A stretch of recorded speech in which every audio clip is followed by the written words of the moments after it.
I've been eyeballs deep in the Shadow of the Erdtree DLC for Elden Ring, and I have to say, I believe that on a surface level, From Software knocked it out of the park. It's genuinely everything a modern day DLC should hope to be. A truckload of new content, zones, armor and weapons, summons and lore, and of course the bosses. From Software, at least with Dark Souls onwards, has pretty much crushed it in the DLC department for most of their games. And other developers should sit down and pay attention to what these guys do, because Shadow of the Erdtree was a great addition to Elden Ring. However, playing it for a week straight with almost no breaks except to work and maybe kind of sleep has brought to light some really wonky things I'd like to talk about, along with some good. This is definitely not a completely negative video. We're going to be singing Elden Ring's praises while also dragging it through the mud, because no one is above scrutiny. If you were to open up my chest and move the ribs out of the way, placed where my heart should be, you'll instead find a copy of Dark Souls 3, the Fire Fades edition. I live, breathe, and eat Dark Souls 3. So when I got my hands on Elden Ring, I made the mistake of playing it like Dark Souls 3, more or less in a linear fashion. I would often get into a legacy dungeon and get stuck at a boss, then instead of going back out into the lands between to explore and get better gear, I would run around the area trying to grind levels like I would in Dark Souls 3 and smash my head into the boss over and over and over until I got lucky, or just brute force through onto the other side. Elden Ring isn't really meant to be played like that. The levels don't really matter too much. Mainly, it's the gear you use and your ability to dodge or block through combos that pushes victory more in your favor. Once I learned this, the first 2/3 of the game got a lot more palatable, especially since I had the time back then to more thoroughly dissect the lands between. Even though the last third of Elden Ring's bosses were garbage and unfair, we'll talk about that later, I've made it to New Game Plus Plus, partially due to the video I released on Caelid. Check it out after this one. And that's the save file I went into Shadow of the Erdtree with. As we begin our journey into the Shadow of the Erdtree, I gotta ask y'all here real quick to hit the like and subscribe button. Even just likes goes a long way with helping me grow, and I don't usually ask this either, but if there's anyone who you think would like this video or my channel, share it with them. Halo 2 is next on my agenda, so subscribe to see that one when it comes out. With all that being said, let's jump into the Land of Shadow and do a deep dive into Shadow of the Erdtree.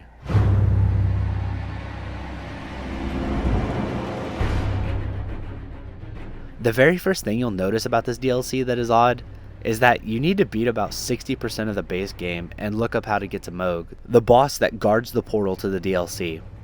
I say look up because 90% of players won't find the secret Erdtree coin fragments and make it to this secluded random part of the map to find the portal that sends you to Mohg's palace naturally. Or even know that's how you get there, which is a shame. But you better just have your guides up with you at all times anyways, because From Software isn't the best when it comes to educating players on most things, and that includes the DLC. The whole process from starting a game and getting all the way to Mohg is quite the ordeal, especially if you don't know what you're doing. I've beaten the game twice, and I still thought his palace was reached through one of the underground areas. So, when you make it to Mohg, you're greeted with a stunning boss fight that has Mohg straight up slinging burning blood at you. The blood is a pinkish red that showers you or overtop Mohg himself and explodes when he wants it to. The arena is also lit up the same color as the blood and the flames, which is contrasted greatly by the Stygian backdrop of this artificial looking starry skybox. I personally love when Mohg sprouts wings halfway through and uses them as an intimidation method. Very cool, Mohg, very cool. The constant screaming about your dynasty, however, not cool. Shut up, dude. Welcome, honored the guest, to the birthplace of our dynasty. Even though he's not a particularly challenging boss, he has a weird curse gimmick that can make the fight exponentially harder if you don't do what I mentioned earlier. That is, go out into the lands between and grind up the things to directly counter him. Once you have that handled, then it's just a matter of learning his moves and when to use the counters, and he's all yours. I beat him with a Faith/Frenzy build at around like level 150. I think with the help of 1 or 2 cooperators on New Game++. After my boy is executed, it's time to jump into the DLC proper by talking to an NPC and touching this arm sticking out of an egg. No, like, seriously, it's just a button prompt. My girl reached up and booped the arm, and you're there. After you nonchalantly teleport to the Land of Shadows, you're greeted with possibly the hardest skybox in any From Software game. The Erdtree twists and contorts into the skies, seemingly holding up the sky itself. Draped from the branches is this silky tapestry that almost looks like webbing.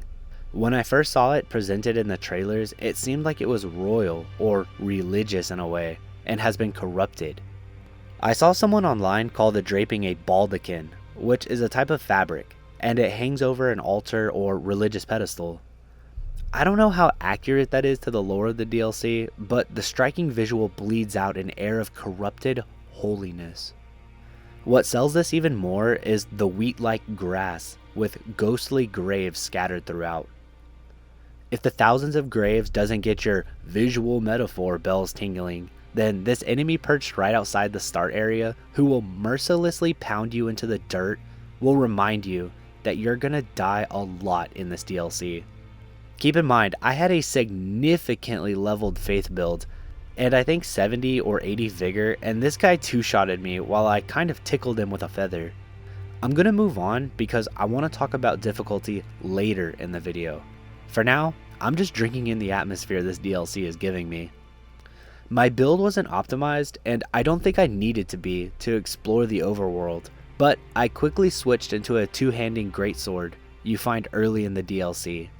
I had never done that build before and had a lot of fun with it. You're given no real direction, which is perfectly fine, as I bounce between cool looking thing to cool looking thing. Like, check this tree out with all these corpses hanging from it. Really trying hard to sell this brooding, miserable atmosphere of despair. And then, literally a couple football fields away, there's these silly little worm guys. Like, look at these dudes. It almost makes you forget that there's a giant fire golem thingy who can kill you from half the map away, standing just a hop and a skip in the other direction. These brave little worms valiantly stare at you as you enter this cave behind them, and what I had originally thought was going to be more copy-pasted dungeons that plagued Elden Ring turns out to be a fully fleshed out dungeon crawling experience. Fleshed out. Flesh is out of the jars. Get it?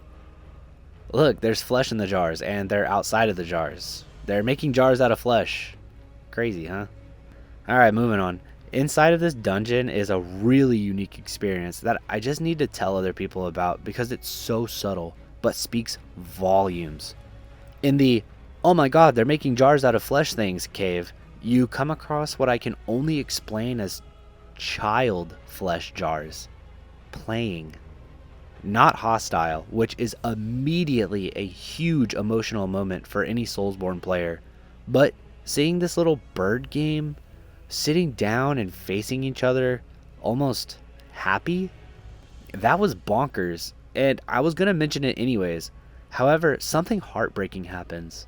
Further down the cliff, a fully grown jar attacks you, and it was like the previous encounter with the little guys playing vanished as I smited down this big jar mercilessly. I turned a corner and came back, and those two baby jars were standing near the big jar's corpse, and it hit me. I think I just killed their mom or dad or something. I'm trying my best to articulate it, but this whole thing was unscripted, and turning that corner and seeing them do this sad searching motion and then turning hostile just left this large impact on me. Depending on who you ask, From Software are either masters of storytelling or lazy writers who let the player fill in the blanks. And while I definitely think it's a little bit of both, this moment struck me with so much personality and made this random jar cave so much larger in my mind. I will always associate Shadow of the Erdtree with these quirked up worms and the time the two child jars were happily playing a game when a crazed lunatic broke in and killed their family.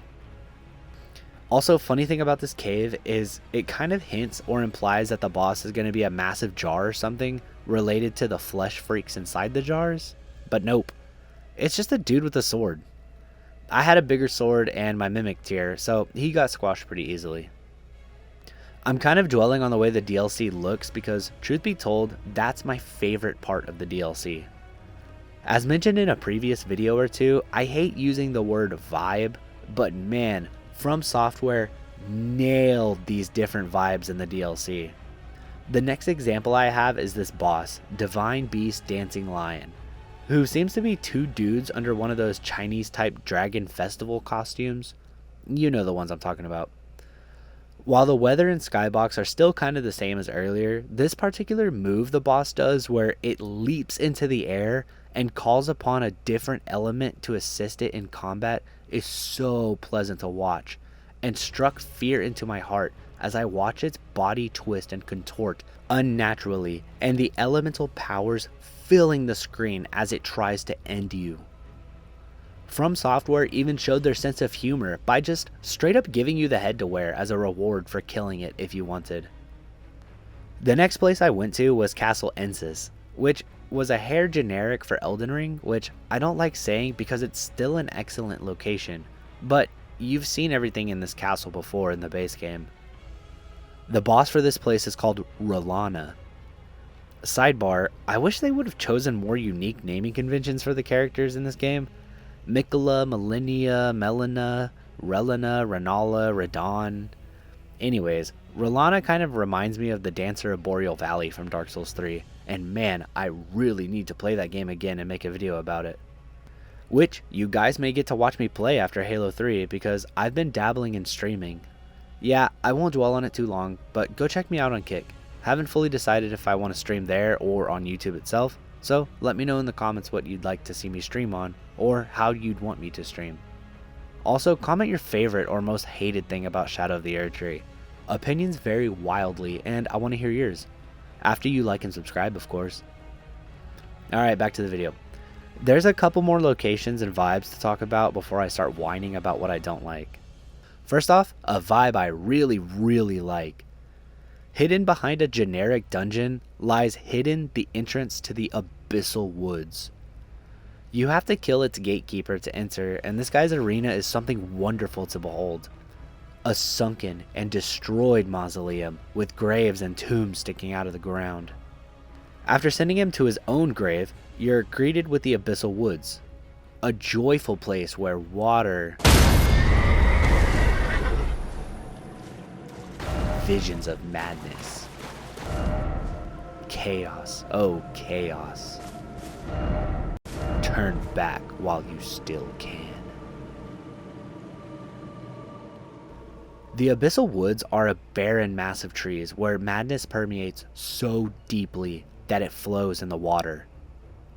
The Abyssal Woods has a genuinely scary first impression. The idea of something horrifying stalking the woods that even Torrent, who has helped us fight literal gods, can't stand to be around is some of the most ludonarrative harmony that people smarter than me are always talking about. Unfortunately, this whole first impression is completely undermined when you realize it's just a patch of basically empty woods with a frustrating amount of forced stealth gameplay. The angels floating above the dreg heap in Dark Souls 3 are the scariest thing From Software has ever done, and I was hoping that would be something similar we'd be dealing with here. But nope, it's just some invincible old dudes that you have to wait till they're not looking to sneak past. They are invincible and can one-shot you, and while you can parry them, it's still a piss-poor section with an immaculate setting that's been ruined by janky gameplay. However, hidden deep in those woods is Midra's Manse, a pretty decent dungeon that has a great art style to it. I must say, however, I'm getting a bit tired of libraries. There's like 5 in every FromSoft game, and I'm dealing with libraries in my recent Halo CE and 2 playthroughs. Just a lot of libraries in my life right now. Anyways, what's more impressive than the Casa de la Locura is the jefe at the end of it. Midra, the Lord of Frenzied Flame. His first face is a nothing fight, kind of a gimmick with the sole purpose of annoying the player, or maybe even waste an Estus flask if you're not paying attention. I'm a big fan of body horror, and his cutscene into his second phase shows him ripping out what appears to have been his spine and rib cage, and turning into the frenzied flame, then beating you with his cool new weapon. He hits like a truck and was my first real boss I had trouble with. I was so disappointed I abandoned my madness build, even though I doubt it would have been any good against him. However, having the two Lords of Frenzied Flame duke it out will probably be in my next build. I tried to summon cooperators to help me out, but with already being on New Game Plus Plus and the added health bonus of the cooperators and being very low on Skagitry blessings, more on that later, I had to just lock in and memorize all of his moves and handle it myself. I fought Ramana, Saint of the Bud, next, and while I know not a single thing about her or her lore, she seems like she'd be fun at parties. Her arena and dungeon has some of the assets from Caelid, and while I think they still work, I much prefer Caelid still, if my video about Caelid doesn't say it enough. Also, her design is a little goofy. I know FromSoft loves putting hot chicks on top of bugs and eldritch beings, but the mix of butterflies and centipedes kind of feel like they threw words into a hat and picked 3 at random. Girl, centipede, and butterfly. Oh well. Next off, Jagged Peak. Wow, there's a lot to say about this place. Elden Ring darkened the skies with the amount of dragons you have to fight in Elden Ring, and Jagged Peak in Shadow of the Erdtree is no different. After a certain point, it's basically nothing but dragons, including this part where you can sit back and watch 2 dragons fight. I highly suggest you don't come here as early as I did, but I was hunting for map fragments, and this turned out to be one of the most epic wild goose chases I've ever been on. It all ends with this fight with a dragon named Bale the Dread, who's clearly been in a fight or two considering he's missing most of his limbs. I took him out in the middle of writing this script as I needed a break from a couple of the other bosses, primarily the last one. Okay, I hope I have made it abundantly clear that I love this game and its visual design to death and will play this game over and over and over. So, now we're going to talk about some of the bad stuff. Some of this permeates the entirety of Elden Ring, but we're going to keep the scope to Shadow of the Erdtree as best as I can. One more quick moment of preamble. Elden Ring has fostered an incredibly diverse fanbase. People of all walks of life and playstyles, and From Software tried its hardest to cater to both the old school Demon Souls crowd and newbies who this is their first Souls-like. I think that they did an excellent job. However, when speaking opinions on this game, there's always a rabid group of people with the opposite opinions ready to string you up for enjoying the same game wrong.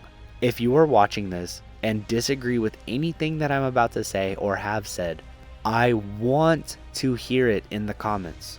Let's just keep it respectful is all that I ask. If you disagree with me but still like the video, please hit that like button and even subscribe, because I do plan on doing Dark Souls 3 soon after Halo 2 and want to discuss opinions on that game too. Okay, here it goes. Ready? Shadow of the Erdtree is too difficult. I was dancing around level 200 with 70 to 80 vigor and wearing heavy armor, and literally normal enemies encountered through exploration would drop me in 2 hits. The bosses could sneeze at me and I would die. The 15-second long combos and frame reading give these bosses an almost supernatural ability to punish any action you take besides rolling, and even then, every boss had multiple moves in their endless attack strings, specifically designed to kill players who spam dodge. Yes, Elden Ring has this too, and it's still the same problem there. I understand you're supposed to memorize attack patterns and learn windows of punishment. I promise you, I fully understand. I have beaten Elden Ring and Dark Souls enough time to know how to play this game. The problem lies when there is no moment to punish because the boss immediately gets back into another counter. Oftentimes, I'd still be dodging from the previous combo, and they would start a move that punishes even a perfect dodge from the previous combo. Spoiler alert, you have to fight Radahn again, and he plays by the same rules that old school Millennia did. He just stares at you until you take an action, and he knows exactly what you're doing and where you'll be, and punishes you for playing the game as intended. If you mess up even a single time, get caught in even one small part of his combo, and you can kiss 2/3 of your health bar goodbye.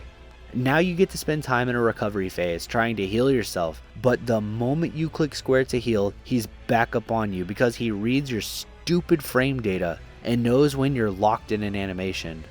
Remember what I said about perfectly dodging the previous combo only to have been set up to immediately be hit by the next combo? Radahn is a master at this.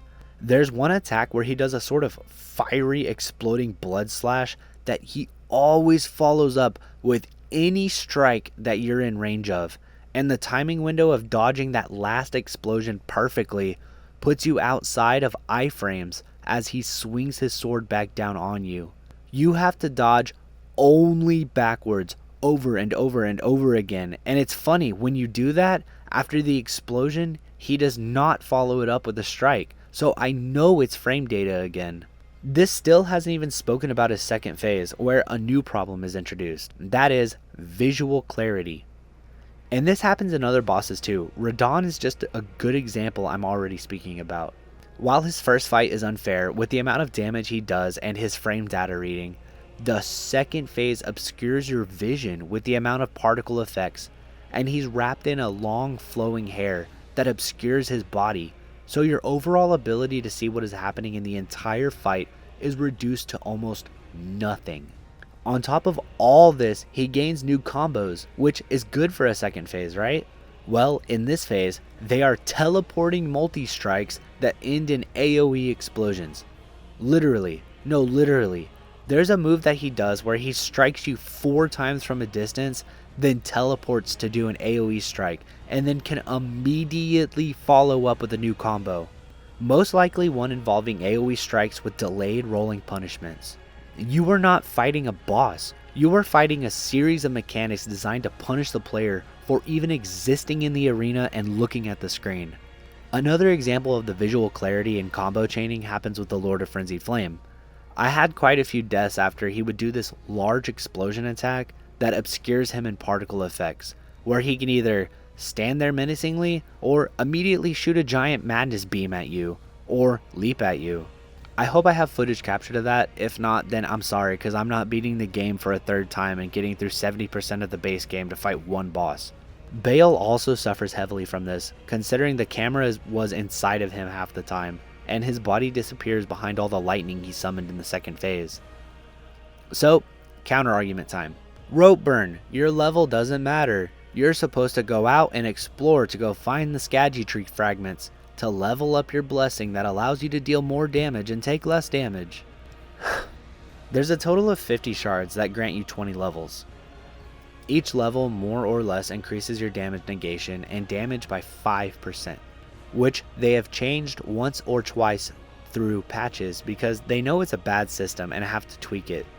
The reason the bosses can kill you in one shot or combo is because they want to force you to interact with the world around you. Great, I understand the incentive, and it's a good idea in a vacuum. However, let's say you find them all, and you have a weapon that hits by 500. According to this chart, you now hit for 1025 instead. Radahn has a health pool of 46,000 on first playthroughs, and mine had 52,000.